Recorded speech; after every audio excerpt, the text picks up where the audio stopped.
धानी। खुलल केस गज्जिन कमर राजधानी, उघारे सुघर बाह ललचावे रानी। तये देवता ई मन कैसे मानी, तये देवता ई मन कैसे मानी। खिलल बाटे सुर में ई जो बन जवानी, पटल चाहता पैंट पर के सियानी। तये देवता ई मन कैसे मानी, तये देवता ई मन कैसे मानी।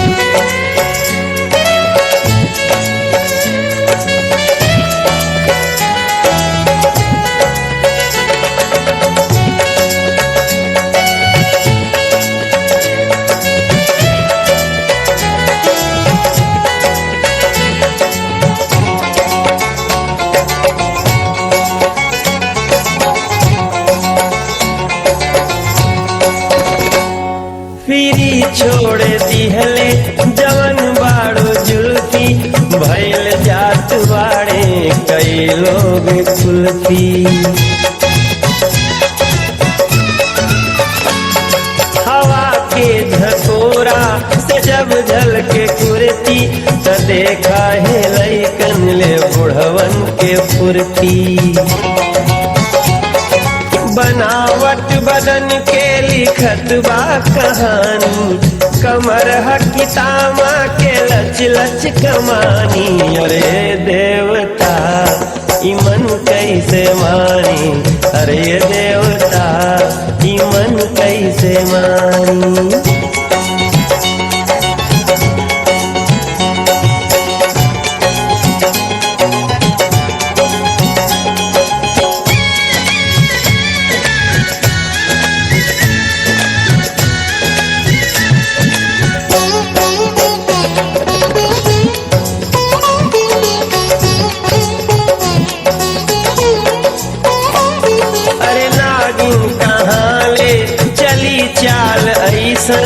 जवानी तो हर बाटे बस तोहरे जैसा।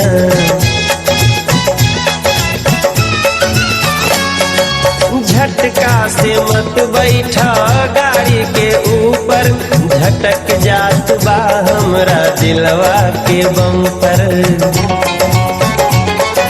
गलतियों से हम ना कहब तो के रानी, बस एक बेरी छू के मरल चाहतानी। अरे देवता ई मन कैसे मानी, अरे देवता ई मन कैसे मानी।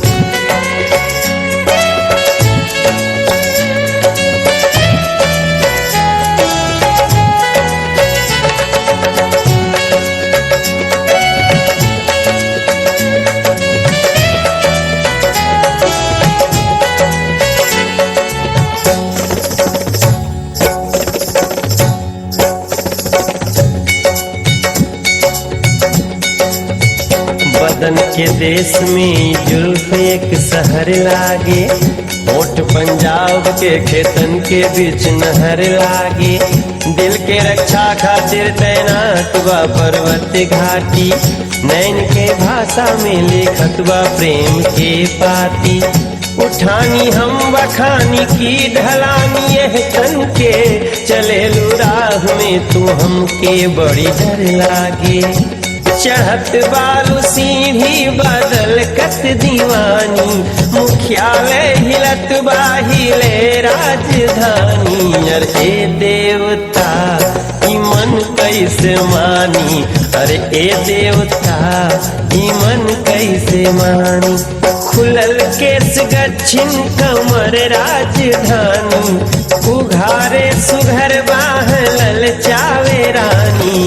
तये देवता ई मन कैसे मानी, तये देवता ई मन कैसे मानी। खिलल बाटे सुर में ई जो बन जवानी, पटल चाहता पैंट पर के सियानी। तये देवता ई मन कैसे मानी, तये देवता ई मन कैसे मानी।